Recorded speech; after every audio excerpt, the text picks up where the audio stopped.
Ako po si Kirby, ang operator dito ng DTF sa RP Lipa. Nagamit po ito ng 1 week po or 6 na araw na may 43 meters po na total. Naman po yung head namin, huling palit nito po is yung last year pa, December. Ito naman po yung capping namin na 100% po condition naman. Dito naman po yung tamang pag-head clean. Clean nozzle, 2 head. After po mag-headline, pupunasan po natin yung wiper.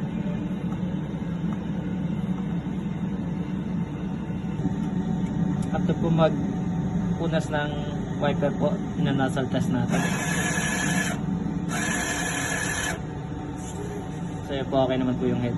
Yung system po namin is tama lang po yung level. Ang huling palit po ng damper nito is nung na-install pa po yung machine nila dito sa Lipa. Ang waste stop po is kakalinis lang po yan kanina.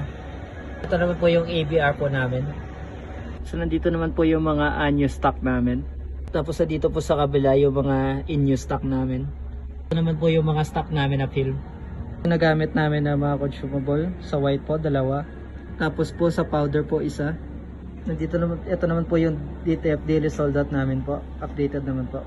Then updated naman po yung mga daily output recording namin sa system.